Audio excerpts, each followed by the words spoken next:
Здравейте, здравейте! Ние сме Симона и Иван, а това е нашият канал Нищо специално. В момента се намираме на екопътеката Path of Gods, която започва от центъра на Бумерано. Спахме в Помпей, станахме около 8 сутринта, закъсихме и тръгнахме насам. Около 20-30 минути е пътя до тук. А ако следвате навигацията е около 40, защото навигацията ви вкара в една затворена улица и после трябва да обърнете и да се върнете назад. Дори има голяма табела, която пише на няколко езика: не следвайте навигацията. Това е, не знам, само в Италия съм го виждал, може и да не съм прав, но е малко странно. Така де, и ние тръгнахме по нея и после се върнахме и дойдохме до тук. Долу,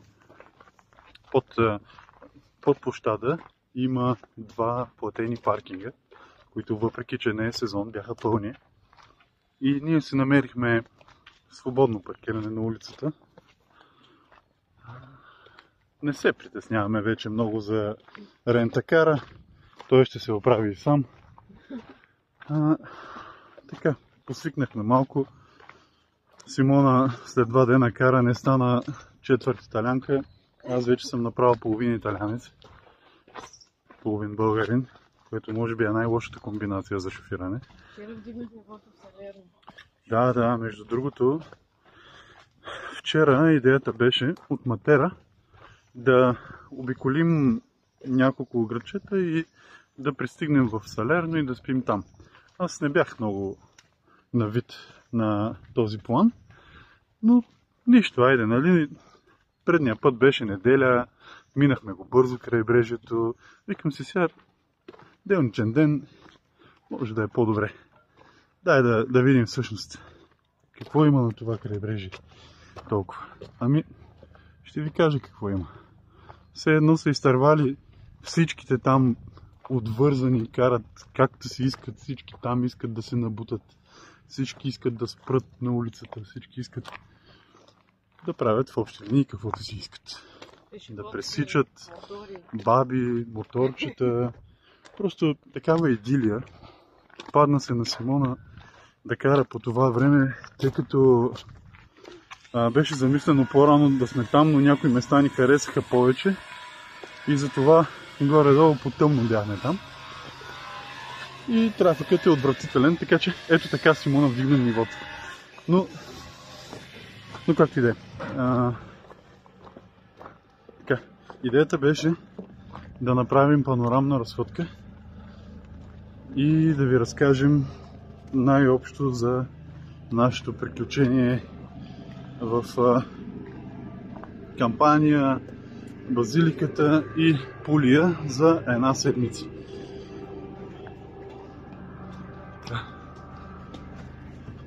Първо започнахме с кацането ни в Наполи.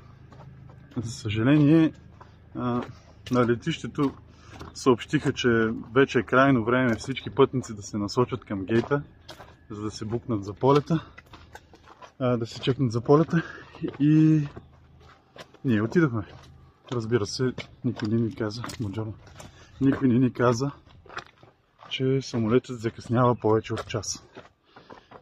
Следователно минахме паспортен контрол, седяхме, чакахме и в един така светъл момент ни казаха, че можем вече да се качваме на самолета.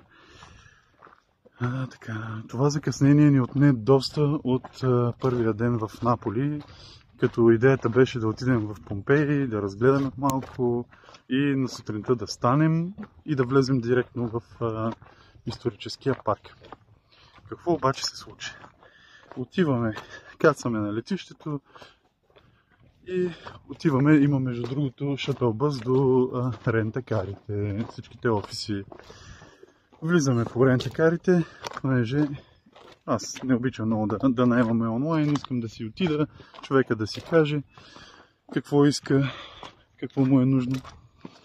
Но като почнахме да ги питаме, разбрахме, че цените са доста високи И затова влязах в интернет през други оператори. Кола, която ми предлагаха Toyota Aygo Automatic за 440 евро с пълна застраховка. Аз я намерих за 180 евро. И си казвам, добре, взимам я. Отиваме при същия човечец, който ни предложи тази сума. Не му стана приятно, каза, добре, дайте тук да видим. И много така сериозно се застъпи за това, че трябва да имаме кредитна карта. И не просто да е кредитна, а и да е на мое име, което ние нямаме. И така се случи, че трябваше да се обадя на сайта, за да променим компанията с такава, която приема дебитна карта и така нататък. Там чакахме още около 1 час това нещо да се случи и така взехме нашата кола, с която пътуваме в момента, Ford Puma на 10 000 км. Но повече няма да обсъждаме колата. Отидохме в Помпей и бяхме в много готино апартаментче. Вече не помня как се казваше, студио какво? 83. Да, студио 83 или нещо такова. Много близко до центъра, много близко до паркинга, до магазина, до всичко. Взехме си бирички, пообиколихме малко и легнахме. Така, на следващия ден сутринта се насочихме директно към унищожения град. Там има билети по 18 евро, които са експрес. Те са за еднодневни билети и не включват посещението на някои места. Само за основната част на града. Да, само за основната част на града. А има и билети, които са 3-дневни, които са премиум, така да се каже. И са по 26 евро, което бих ви препоръчал да направите, ако имате особен интерес към града. Спират ви насам натам да ви продават аудиогидове и така нататък. Нормалните неща. Има много какво да се разгледа. Много, наистина. Наистина трябва да си носите вода, ако сте чели и други ревюта. Извън сезона напича слънце и не можеш да си намериш място. Представям си какво ще е през лятото. Водичка със сигурност. Литър поне. Обиколихме на длъж и на широко, доколкото може да се каже, за 2 часа 3.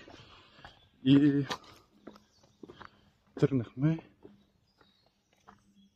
тръгнахме по крайбрежието на Амалфи.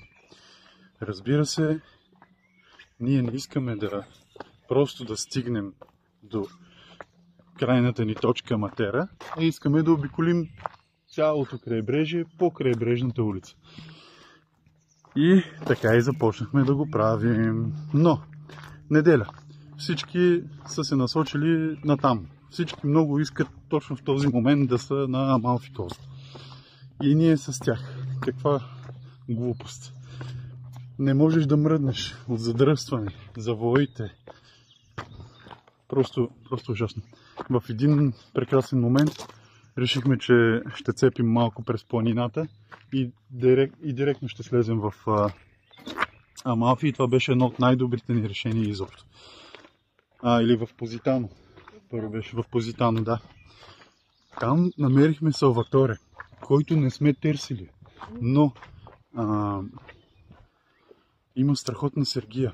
Оказа се, че има Инстаграм. Оказа се, че е страшен фотограф. Или поне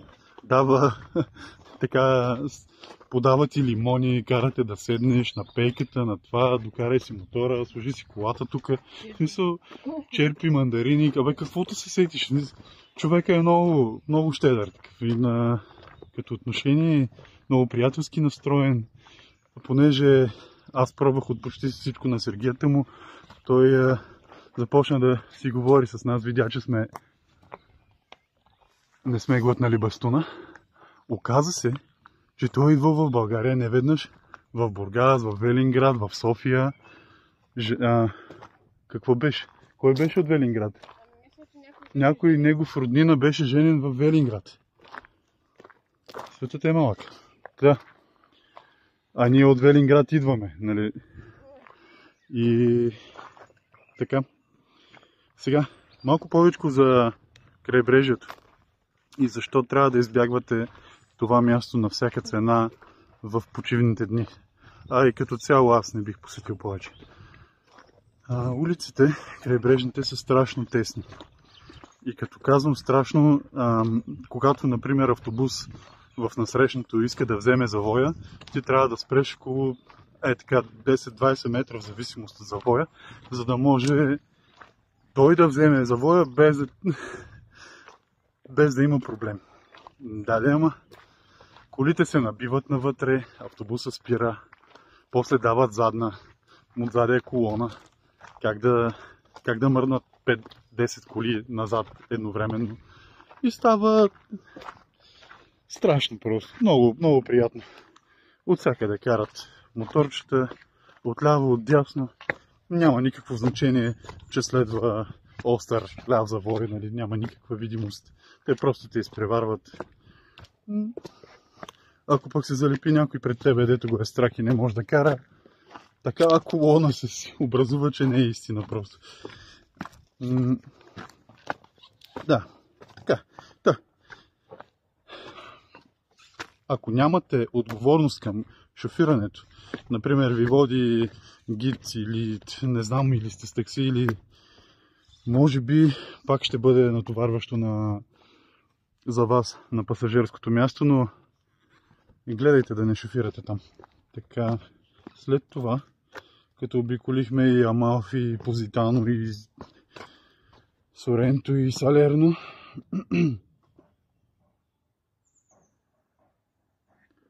се насочихме към Матера. Понеже крайбрежието страшно много ни дигна кръвното, решихме да не спим там. А по принцип беше предвидено да спим там, защото беше вече около 5-5:30, почваше да стъмва, но поради създалата се ситуация решихме да отидем директно в Матера, тъй като няма какво толкова да гледаме там. И покарах още 2 часа и половина, 3, но по страхотен път и магистрала. За да стигнеш до Матера, минаваш покрай Потенца. А за да минеш покрай Потенца, първо минаваш покрай Пичерно. Това е интересен факт. Така. Направихме нощна Матера. Обиколки. Прекрасно място. Съвсем случайно, без да съм търсил отзиви и така нататък, до нас беше пицария Остин. Спахме в 5-те елемента. Пицата беше страхотна.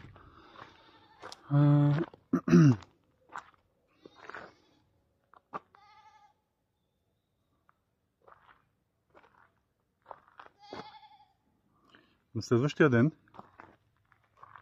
пак обиколихме доста повече видяхме от Матера и гледките на светло са феноменални. Някъде около 11 часа или 12, мисля, че тръгнахме към Алберо-Бело. Сега, това е прекрасно местенце да го посетите за 1, максимум 2 часа. Ние извадихме луд късмет да има пазар на Чоко Италия съвместно с Свети Патрик. Празника на Свети Патрик в Италия. Така, имаше доста неща за хапване. Много голямо впечатление правиха сладките, шоколадовите неща. Но, например, солените, като сандвичи и така нататък, бяха страшно посредствени, горе-долу като на нашите къщички, базарите по Коледа, нещо такова. Храна за... Да, както е. Така... Видяхме трулите. Виждаш трулите за 1 час. и не знам какво да ви кажа. Просто това е. Няма много... Не очаквайте нещо като в Матера. Може някой да пие вино. Правиш 2 обиколки на улиците на Кръст и да, както казва Симона, ако седнеш да изпиеш едно вино, има wine tasting, да просто е така да поседиш да си починеш добре. Иначе, както направихме ние, нататък. Към Локо Ротондо. Защото просто ми хареса името. А и беше на път. За да отидем обаче до Локо Ротондо, навигацията ни прекара през малки селски пътища и най-доброто беше, че минахме през едно село Цистернино, което е страшно малко и има си катедрала, има този път, нали, който от големите камъни, навсякъде всичко е построено от бял камък или жълт, не знам какъв е. Отидохме в Локо Ротондо, той е малко по-голям град, за който решихме да не отделяме абсолютно никакво време, след като влязахме в него.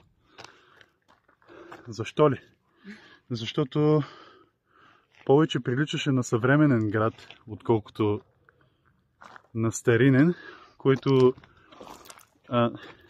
на нас не ни харесва много. И щяхме да изгубим всъщност доста време там, ако бяхме тръгнали към стария град, да търсим вече паркинги и така нататък. Решихме, че не си заслужава. И така продължихме към Устуни. Сега Устуни е хубаво градче, като бъде погледнато отдалеч, като бъде погледнато отгоре, така на върха на планината се събират белите къщички, сгради, катедралата, кулата. Много приятно да го видиш от дрон или не от всеки подход към селото, може да се види тази гледка. Като отидахме там, в общи линии абсолютно нищо впечатляващо. Това е едно от местата, които са като пълнеж за класациите.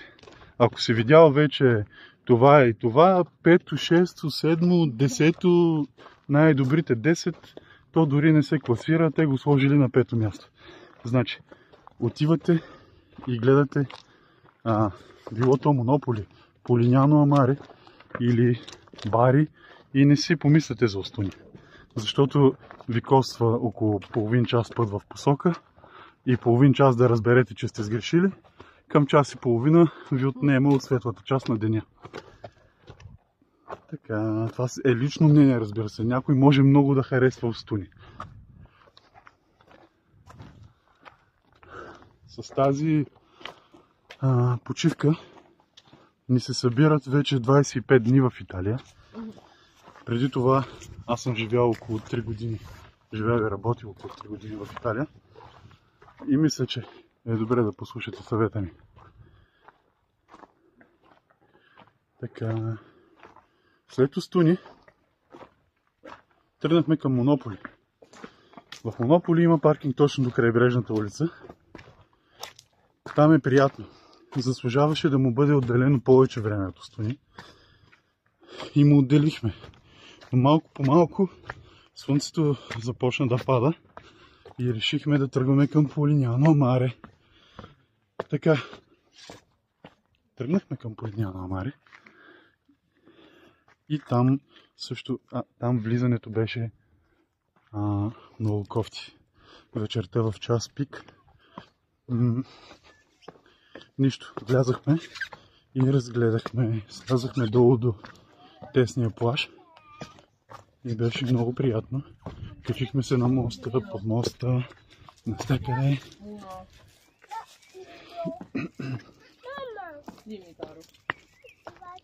Момент да видим гледката. Да се насладим малко, без шум.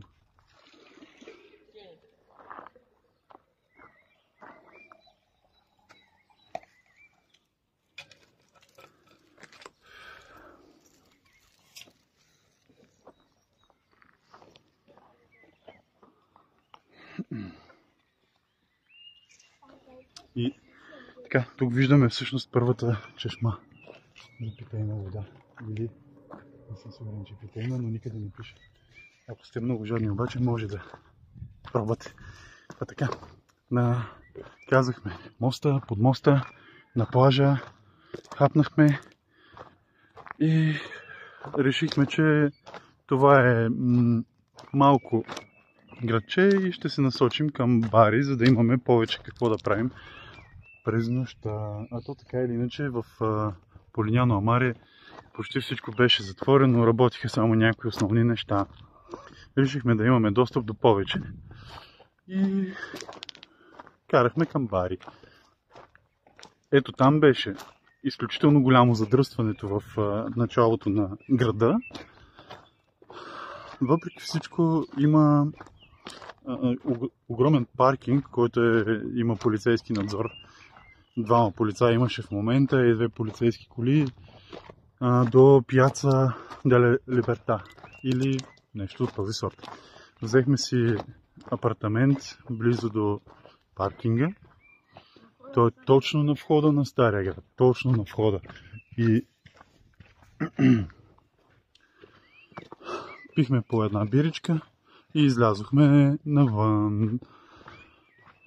Без да искаме, след няколко крачки по улиците видяхме хора от различни групички, събрани младежи и по-възрастни, туристи, местни, седнали на една ограда и пият бирички и ядат нещо от салфетки. И се питаме, боже, къде е това? Защото очевидно не продават на оградата такива неща. И Симона вика, там има една салумерия. Не, една пицария има и там. И вика, дай да вземем да си разделим една пица и по една бира.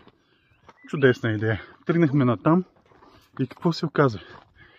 На вратата преди пицарията има салумерия, в която правят страхотни сандвичи.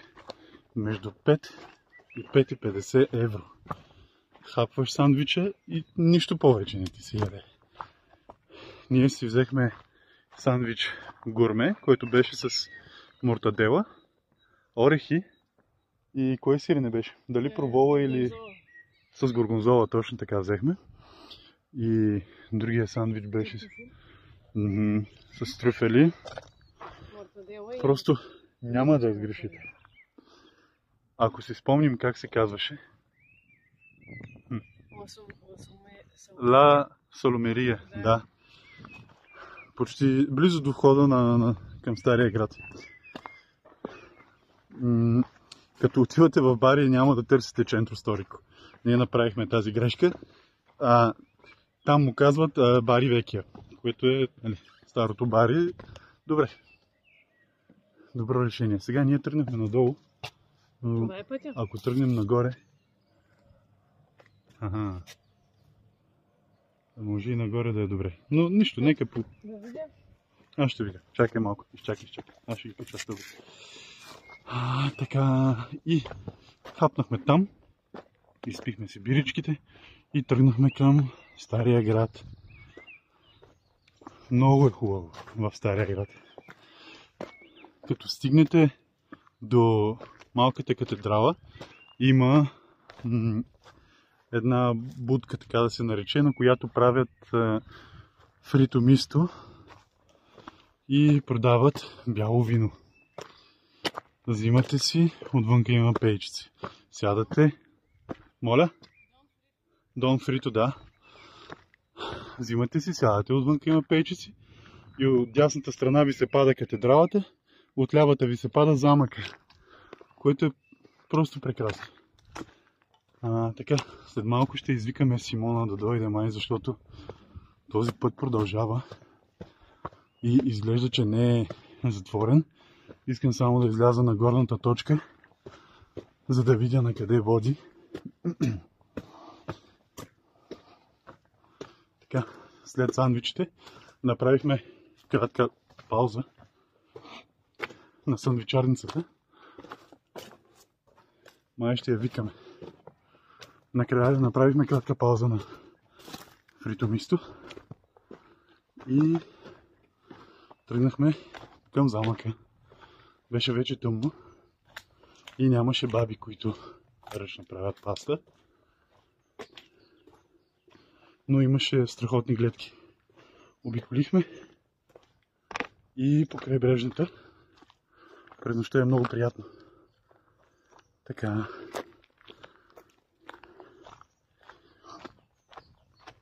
Сега. Момент на мълчание за гледката. От тук можем да продължим. Въпросът е докъде ще стигнем и кое е по-добре. Сега ще се върна при Симона и ще продължим по долния път.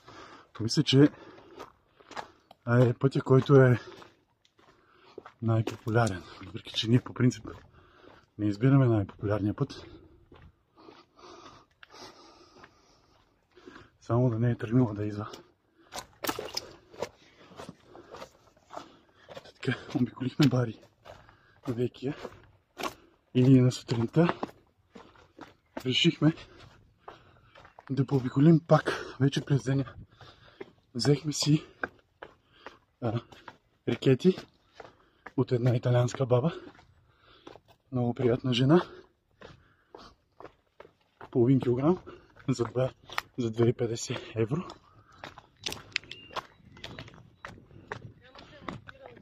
Да, долният път изглежда по-приветлив. Бих хванал и горния, но нека за сега да караме от тук. Така. Взехме си рикети и решихме да тръгнем. Очудващо за нас е, че това беше цялата програма. За цялата седмица. Да стигнем през крайбрежието, Матера, Бари и всичко около него и така нататък. Оказа се, че по нашите виждания това не си заслужава да бъде направено. А ти кой си? Така. И затова всичко мина за 2 дни. И какво да правим сега? Ами много просто. Да отидем на мястото, което най-много ни е харесало. И това беше Полиняно Амари. Върнахме се до там и това беше още сутринта. И прекарахме един страхотен ден. Паркирахме се, взехме си сладоледче, после си взехме винце, после още неща. Просто един страхотен ден. С обиколка на крайбрежната, на Стария град. Има доста панорамни тераси, като изпиваш по чаша винце на всяка. Айде, не е чаша, по половин чашка винце на всяка. И става прекрасно.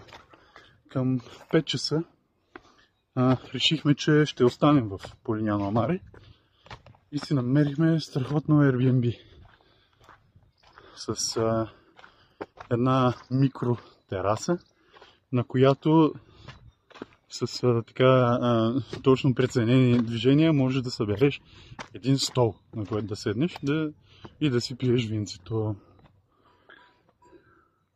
И евентуално приятелката ти. Има място. Така. Прекарахме там на тази тераска повече от половин час. И след това излязохме да отидем на препоръчаното ни Мохито Хаус. Много ни го препоръчваха нашите хостове. Мислехме си, че има тераса или някаква гледка към това, към морето. Тъй като казаха, ако независимо дали ви се ходи или не, трябва да отидете там. И аз отивам на бара и казвам, нали, нашите хостове препоръчаха да дойдем тук, имате ли тераса, гледка? Не. На една такава улица, на която дори нищо няма, нали. Близо е до апартамента, и така, пихме по едно мохито и директно се насочихме на другаде. Минахме от другата страна, до статуята, до паметника. И голямото червено сърце, на което всички настояват да се снимат. Ние, разбира се, не се снимахме там. Там намерихме спорт бар. Малко е странно името му, тъй като... Извинявай? Брачерия. Спорт. Да. Нещо си. Да. Там имаше витрина с наредени много меса. Например, шишчета с дропчета овити в черва, дропчета овити в було, различни меса, кюфтета овити в було пак. Пържоли, сирена и така нататък. Човека пита, искате ли да ви направя табла? Ето, Симона пие водичка и слиза. Трябва понякога да се обръщаме и назад. Гледките също са прекрасни. Там всичко може да си го избереш на парче. Да ти направят едно парче, което е... Не е много добре да го правите, но аз избрах по 2-3 парчета от всичко. Човекът сложи един голям шиш на въглените. Казах му да сложи 3-4 гъбки. Толкова хубаво хапнахме за около 30 евро. Направо с една биричка за 2 евро. Дадени страхотен хляб. Беше просто чудесно. Не знаехме дали ще намерим нещо добро за хранене. И първо, преди да седнем на соломерията, минахме през за пържени, като пържени пици или нещо като някаква тип ростичерия и така нататък. Да, точно до мостчето. Ами, какво да ви кажа? Имаше хубави отзиви, имаше хубави снимки. Отидохме, жената ни посрещна така с усмивка. Казах и може ли да ми направите този сандвич или там, както се казва. Показах и снимка, тя каза да, може. Изкара си тестото, сложи вътре плънката и изведнъж пъхна го това като пирошка в едно олио студено и седи и чака. Сега ние сме пред избор изправени. 20 минути кръговия маршрут, 1 час кръговия маршрут или час и 40 маршрут, който не се връща към Бумерано. Ние избираме да тръгнем по най-дългия маршрут и после... Да. И после там ще търсим автобус за Бумерано или ще се върнем наобратно 7 км по същата пътека, което мен лично по никакъв начин не ме притеснява. Тук е страшно красиво, мога да обикалям и 2 дена. Така, женичката пъхна го това в студеното олио, то не се пържи, дойде колежката и сърга я така с лакът в ребрата и се хили. И така с глава ни посочва. И си намигат нещо, хилят се, че и другите там, дето бяха, имаше клиенти, които явно бяха италианци и те се хилят, гледат ни. В един момент аз видях какво правят. Нали? Просто казах на Симона, тръгваме и си тръгнахме. Ако смятат, че това нещо сварено в студено олио остава за ядене, могат да си го ядат сами. И така стигнахме до спортния бар или там каквото е.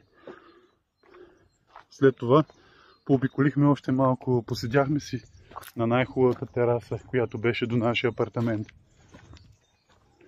И така. Оказа се, че в този апартамент, който е хубавото, може да се окаже, че не е толкова хубаво през нощта, че вълните се разбиват на 10 метра под прозореца на спалнята ти.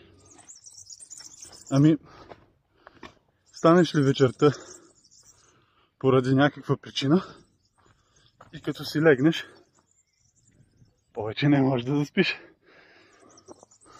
Защото се носи на скалите. И ти си на скалите.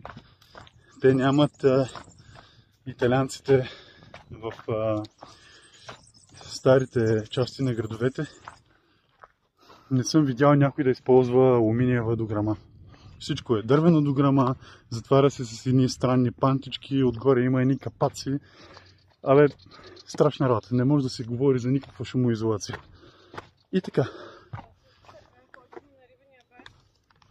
На рибния бар в Полиняно. Да. Не мога да си спомня вече. Пешерията, да. Пешерията е малко по-нагоре от спирката. Ако пътувате с автобус, той ви спира на спирката и като тръгнете по нагорнището, отдясно ви се пада пешерията. Ако тръгнете наляво, дясно, ще обикаляте Стария град, ако тръгнете надолу, ще влезете централно в него. И така, пешерията, много отзиви, много хубаво. Там пихме тяхната бира, ето е тяхна запазена марка, с морска вода. И по-нормалната им бира. На мен с морската вода ми хареса, защото беше солена, на Симона не. И тя пи по така бирата, която повечето хора предпочитат там да пият. Например, в Бари, докато гледахме катедралата и замъка едновременно, фритурата беше много по-добра. Беше много по-добра панировката, беше много по-вкусно. В тази пешерия бяха хубави и пресни продуктите, но панировката имаше нужда от овкусяване. Както и да е. Така, свършихме с Полиняно Маре. На следващия ден решихме просто да закусим, да пообиколим малко. Ядахме страхотно джелато. В едно от най-добрите, които сме яли в Мартенучи. То също е от спирката по нагорнището. Мартенучи има страшно много сладки неща, голям избор. Има и някакви солени сандвичи, за да може да явно да имат избор. И за хората, които харесват солена на закуска. Трябва да знаете, че джелато не е сладолед. Не се прави като сладолед, не се съхранява като сладолед. Почти с различни съставки от сладоледа. Така че трябва да отидете там. И не навсякъде, както и в България, сладоледа не е един и същ навсякъде. Така и в Италия джелатото не е едно и също навсякъде. За 2,50 евро може да ядете едно от най-добрите джелатота, които сте яли. Ние взехме, едното беше с шамфастък, другото беше, мисля, че с шамфастък и провола и някакви ядки. Феноменално. След това се насочихме към паркинга и Симона каза, че тя ще кара. Което беше много добра идея, тъй като аз вече малко ми беше писнало, пък и сме по магистралите, основно като сме покрай Бари.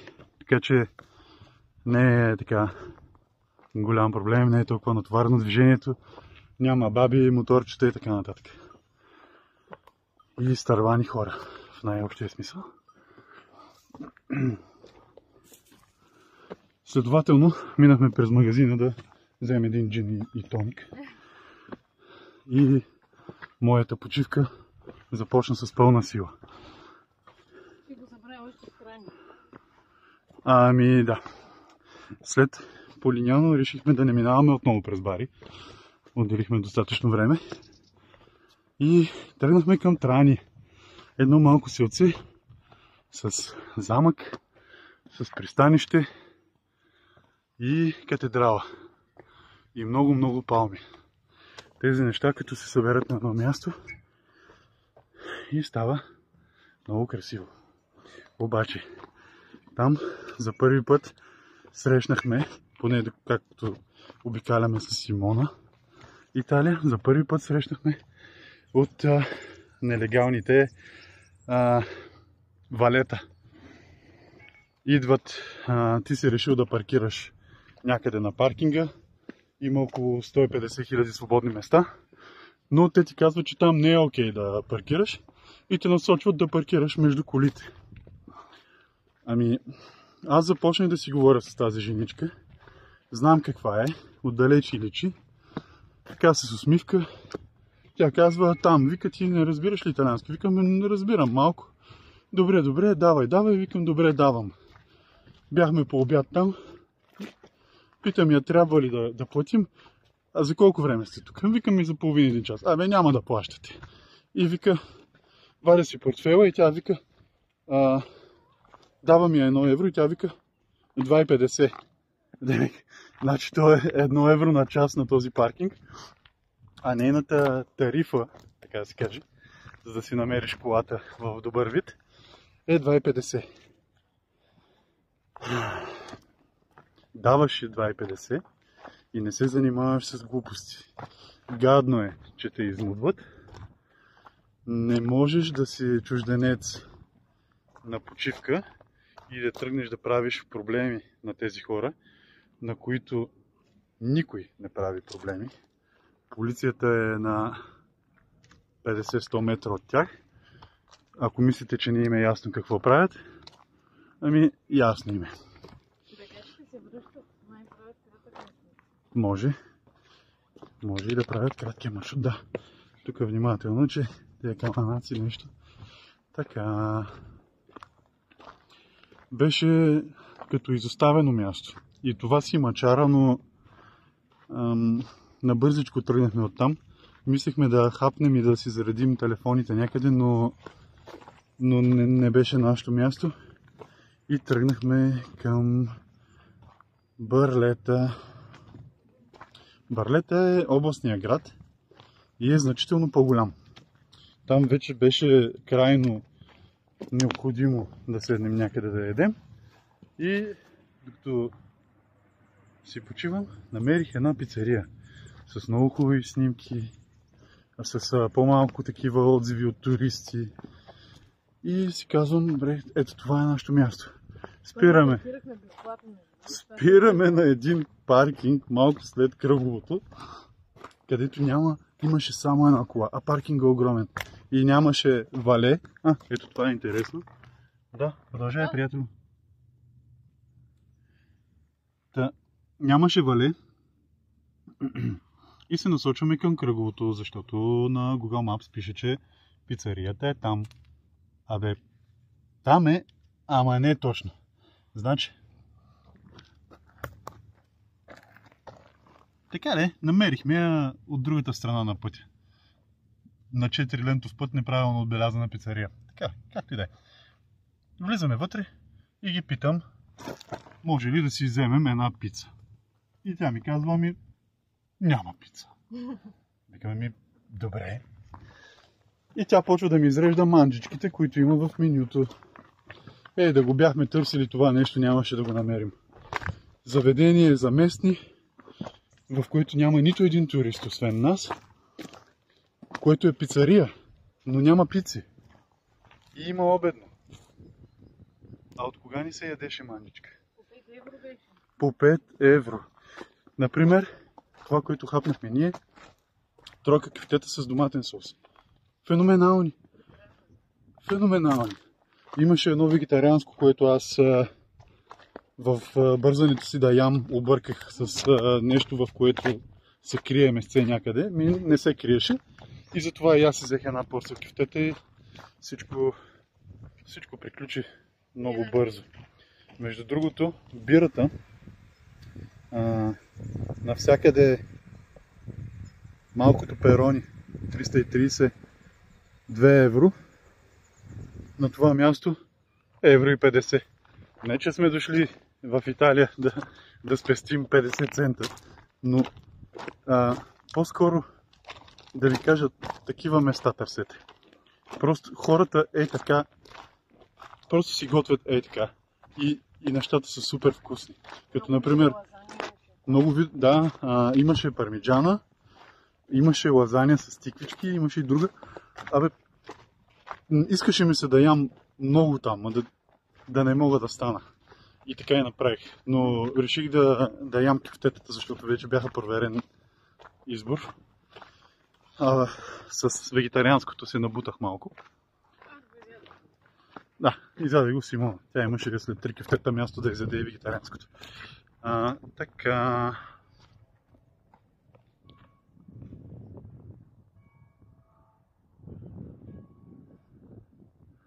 В общи линии за 16-17 евро трудно станахме от масата и се насочихме към замъка. В парка, от който паркирахме, това е голям парк, има един голям замък, има едно влакче, локомотив, направен като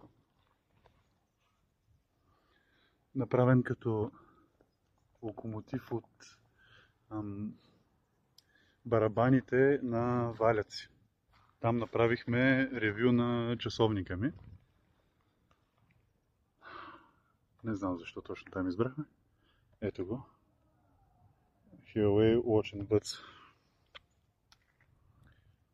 Това е интересното за него, че има вътре слушалки.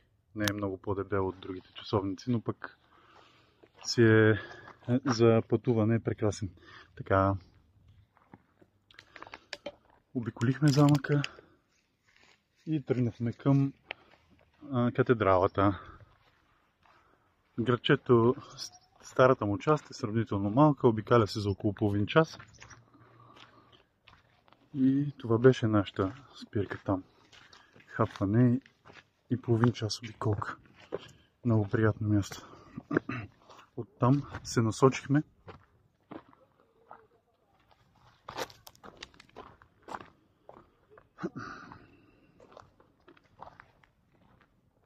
към Кастел дел Монте, което е един осмоъгълен замък.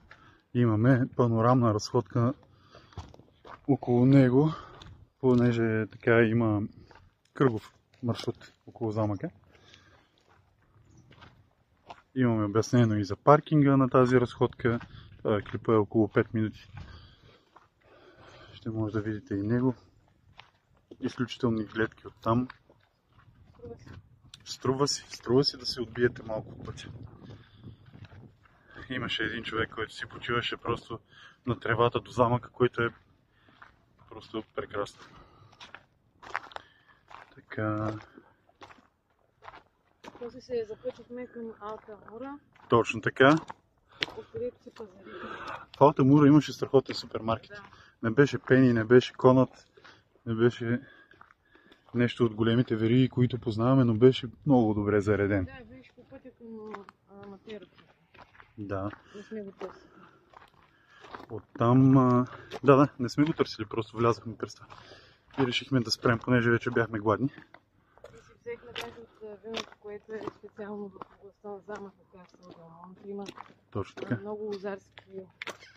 Давай, просто не се чува като говориш за 2 метра за Има друга. много лозарски масиви и много голям избор от вина, точно които са на името на замък.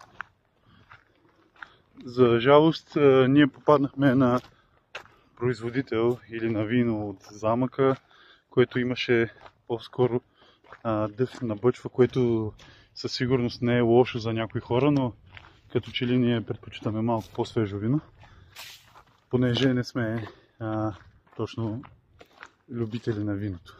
Пием, когато има хубаво вино, но не разбираме кое точно е хубавото да си изберем. И така, пробваме и ако е хубаво, го пием. Ако не е хубаво, не. Да.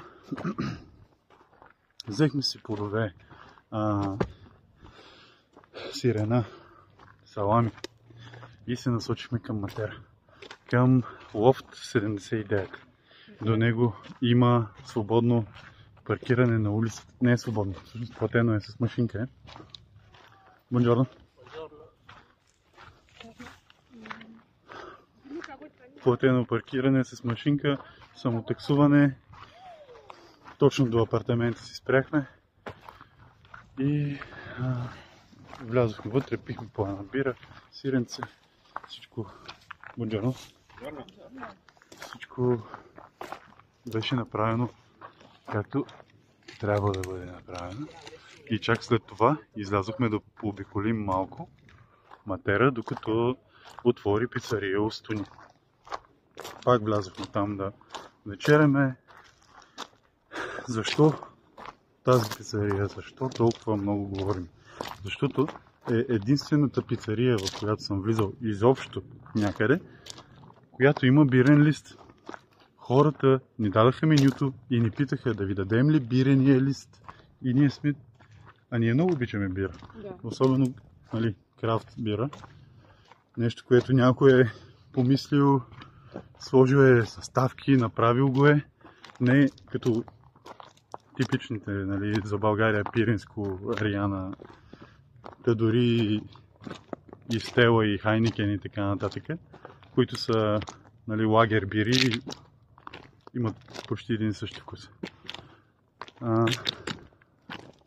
Пиците им бяха страхотни. Ставаха много бързо. И бирите бяха много хубави. Имаха около 20 вида бири. И цялото заведение, издълбано в пещера, имаха много голям избор на вина. Много бяха любезни. Може би, понеже бяхме единствените им клиенти в извън сезона, искам да кажа. И след това, като хапнахме добре, се насочихме пак към нощна обиколка и после към нашия лофт, където си направихме една хубава маса и седнахме с виното от Кастел Дель Монте. Изпихме една чаша двамата и обърнахме на джин, понеже нещата не бяха както ги бяхме предвидили с виното. На следващия ден видяхме места в Матера, които не бяхме видели до сега. Въжения мост, който води до планината отсреща, където има пътечка за катерене, за изкачване, където можеш да видиш града от друга перспектива. Пътечката беше затворена с много голям ограда, която аз бих прескочил, нали, но не бих карал Симона да го прави. Просто има нещо, заради което хората са сложили тази ограда там. Нали? Или моста е в поправка, или... Да, точно аз ще го кажа. Да, Симона е права. Но, така, може моста да е в поправка, може да има други неща, които не знаем или не разбираме. И решихме да не ходим там. След обиколката ни на Матера, минахме през една страхотна пастичерия ли беше? Пастичерия? Каса Дел Пане. Аха, къщата на хляба. Каза Дел Пане на площада. Там правят страхотен хляб. Хлябът им е известен с нетрадиционната си форма, която е като напомня на полумесец и на върховете на скали.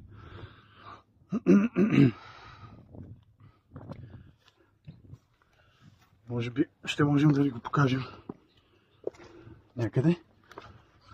Там снимах, понеже имаха и страхотни бисквити, имаха едни такива кекчета, които са като пай, но не са пай, пълни с крем, много хубав крем. Взехме си такова кекче и вътре имаше и черешово сладко. Просто прекрасно. Прекарахме малко време там, за да хапнем и тръгнахме по пътя си към Крако. То беше... Симона беше сигурна, че там трябва да отидем. Аз обаче малко се чудих, защото това Крако ни вади на около 50 км обиколка от пътя, по който сме тръгнали. Ами да ви кажа, това Крако беше най-доброто, най-силното изживяване от цялата ни почивка.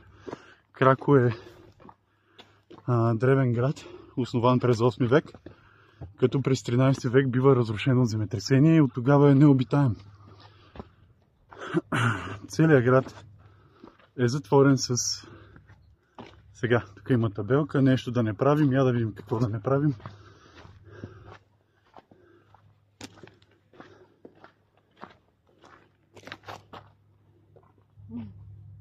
Да, там е опасно да стигнем до Позитано. Ако искаме, трябва да хванем надясно. Ами, така, я да видим тук сега. Тук ще се върнем обаче. Коле ла сера, Бомерано Пяца Капасо. Този маршрут е за жени. А ние не сме жени, нали така? Не. Добре, значи ще хванем към Нучеле. Този маршрут е за мъже. Нучеле обаче трябва да сме по... Разбира се, кръга на шегата. В дясно сме. Няма да нарушаваме табелата. Така. Като заговорихме за това, защо беше най-доброто ми изживяване в Крако. Града, който е изоставен и така нататък. Града е запечатан навсякъде, пише да не се влиза. В сезона обаче, в силния сезон, има гидове, които ти взимат по 10 евро, за да ти дадат каска и да те разхождат на места, които по принцип не можеш да стигнеш. Така, имаме специално видео за това. Обиколка на целия град с достигане до най-високата точка, а именно на върха на квадратната кула. И какво стана? Влязох през оградата, срещнах двама чичовци, така да се каже, които също имаха интерес към замъка и към града.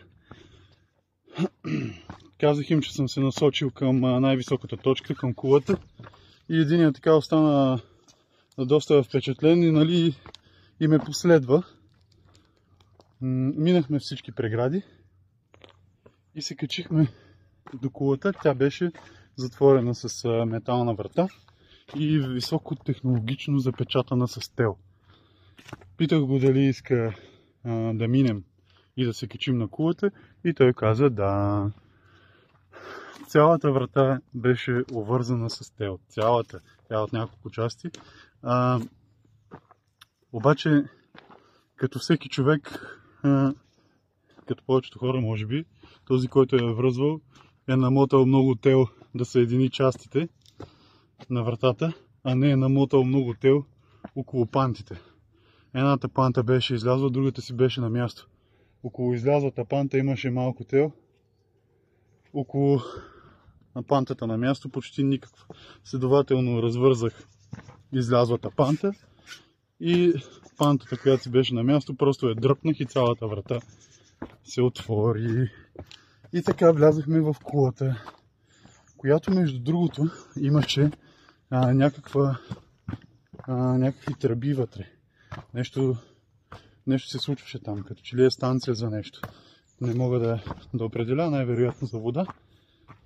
И имаше такива много тесни стълби, спирали. Никакво осветление, тъмно като в като в дупка. И го питах, нали, казвам му, аз ще се кача, ти искаш ли? И той казва, да, ама нямам светкавица. Следователно, пуснах си аз светкавицата и вървя нагоре по стълбите, качвам се по стълбите, аз снимам надолу към него, за да може той да вижда, и следователно аз вървя. Да, стълбите ги виждам, но нагоре не виждам какво се случва. Качихме се най-горе, искаше ми се да остана там поне 2 часа да си пия джина, но така, като имам човек със себе си, който няма светлина, и аз до някъде се чувствам отговорен за него, нали, не мога да му кажа тръгвай, нали, аз ще остана. И поседяхме, но в един момент се усеща, че, нали, може би вече е твърде много. И го питах да слизаме ли. Той каза, добре, аз ще те последвам, защото нямам светлина. Чудех се дали да снимам слизането, но го заснех и него.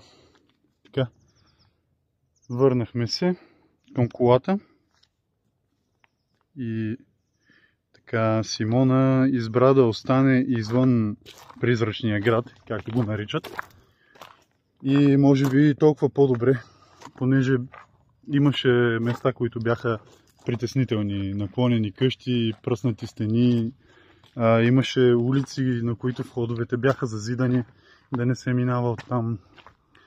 Но основните пътища, явно по които ходят гидовете, не бяха зазидани, бяха с телени мрежи или с такива бариери, които са преместваеми.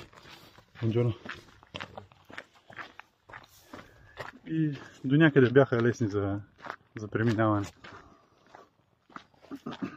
Така, след това тръгнахме към Пиетра Пертоса. Тя е брат-близнак с Кастелмедзано. Сега, ако сте минали през Кастелмедзано, трябва да минете и през Пиетро Пертоса. Но, ако сте минали през Пиетро Пертоса, няма смисъл да минавате през Кастелмедзано. Няма да видите нещо по-хубаво.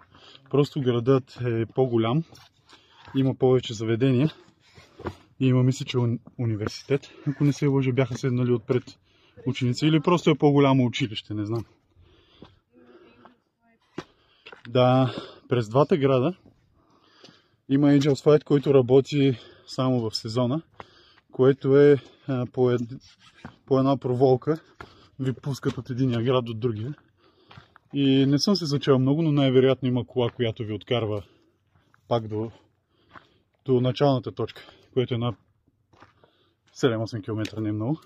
Но това се води един от най-дългите такива маршрути и по време на полета се достигат около 120 км в час. И гледките са изумителни, понеже скалите там са много красиви. Но наистина най-добрата панорама е от кафенцето на Пиетро Пертоса, където има една стоманена рамка, на която хората се снимат. Оттам се вижда най-добре. Така, ние минахме и през Кастелмедзано, защото там пак много суперлативи за него. По-голям е, хубаво е, не знам си какво. Хубаво е, да. Но, както казах, да не се повтарям. Така, след Кастелмедзано решихме да отидем в Салерно да спим, защото нали е делничен ден, той няма да има толкова много отвързани там. Дай да видим крайбрежието, да го видим. Отиваме да го видим. Оказа се, че независимо, че е делничен ден, пак всички искат да са там. Пак има страшно много неадекватни, пресичащи, надминаващи, изпреварващи и какво ли още не. Даде, обаче нямаше как да карам аз, защото вече бях пил малко и трябваше да си кара Симона. Решихме да се махнем от това място. Първо му дадахме шанс, тъй като така или иначе сме влезли, отиваме на един платен паркинг, искат ни 30 евро за да нощува колата там. Ами няма да стане. Добре, отиваме на друг паркинг, който е пак така със самотаксуване, като обществен паркинг е до брега на морето, по 2 евро на час, което за 12 часа е горе-долу същото, ако останем там 12 часа. И решихме, това всъщност беше за да бъдем по-близо до Path of Gods, до тази пътека, за да може сутринта аз като карам да карам около час или нещо такова, да можем по по-добро време да започнем пътеката. И след като Салер не ни посреща много добре, тръгнахме към Помпей, защото това е значително по-спокойно място. Там останахме за първи път. Останахме на място, на което снимките не отговаряха на реалността. Маджано. Което наложи нашето преместване около 10 часа. Се чекирахме на друго място. Освен това, не само снимките не отговаряха на реалността, но и състоянието на апартамента. Защото в Booking, където почти винаги наемаме, рядко от Airbnb, и имаме история, Level 3 Genius на Симона и така нататък. Чаршафите, бельото, спалното беше някак влажно. В стаята миришеше на мухъл. Беше написано в Booking, че взимаме ваканционна къща от 35 квадрата. Като влязахме, беше една спалничка с двойно легло и двоетажно легло пред него. Вратата на тоалетната беше до спалнята. Имаше едно много малко коридорче, в което имаше кухня около метър и половина. Като това беше Бонджорно. Един хладилник и 2 котлона и мивка, което общо е не повече от 20 квадрата. Ако смятат и терасата, която беше обща за 3 апартамента, то дори не може да се нарече студио това нещо. Ако смятат и терасата, и тя да беше само за нас, тогава може би щеше да има 35 квадрата. Но с обща тераса за 3 семейства и стая 20 квадрата, до сега не бяхме попадали на подобна глупост. И за това се наложи да напуснем. Така. В Изгрев сме под наем в двустайна панелка и хола ми е около 23 квадрата, но не го наричам ваканционна къща, нали така? Викам му хол на двустайна панелка. Както и да е.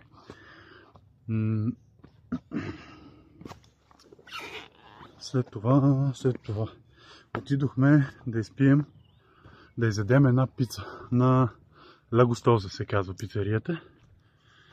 Страхотна пица, неаполитанска. Взехме си пица с тяхното име, която е като пица с мортадела и бората, но вместо мортадела са сложили гуанчале, което са свински бузи и са много вкусни. Да. След като хапнахме пицата, и там имаха крафт бири, което много приятно ме очуди. Те бяха много различни от тези, които пихме. Ще поизчакаме малко Симона. Бяха много приятни. След като хапнахме, се насочихме да си потърсим някой бар, да пием по още нещо, защото вечерта някак не тръгна добре с този апартамент. И съвсем случайно, без да го има на картата, намерихме един бар за крафт бири. Имаше и, разбира се, всякакъв друг алкохол, но идеята е, че така приятно се прекарахме вечерта и се насочихме към новото ни място за спане. Там пък очудващо греда отново. Там беше добре стаята, но прозореца беше към улицата. И както ви казах за дървената дограма и изолацията, горе-долу беше шумничко беше. Но нищо. Така мина вечерта.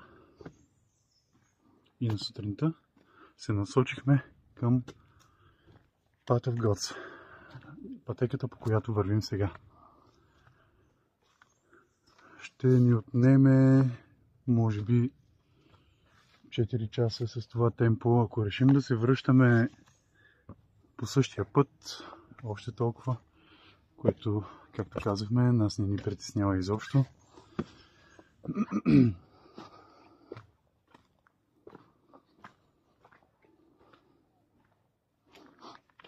След пътеката, ако е останало време и е светлата част на деня, най-вероятно ще се насочим към друго местенце, което да е в така на около 50-100 км от Неапол, понеже утре летим към 4 след обяд, което означава, че към 2 трябва да сме там. Обикновено доста по-късно отиваме на летището, но в момента сме с рентакар.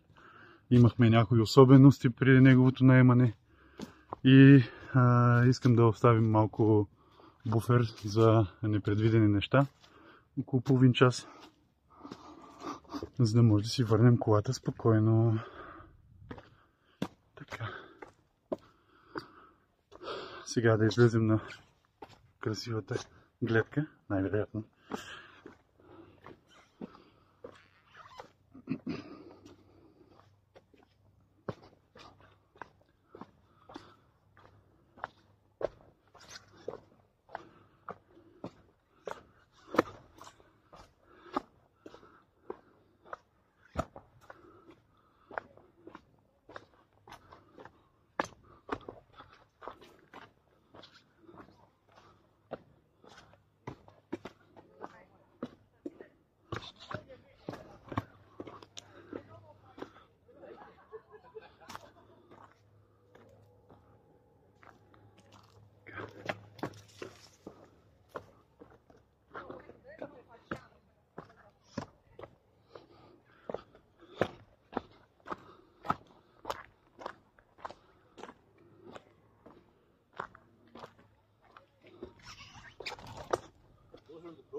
Permesso? Where the new ones. Permesso. I was afraid you were.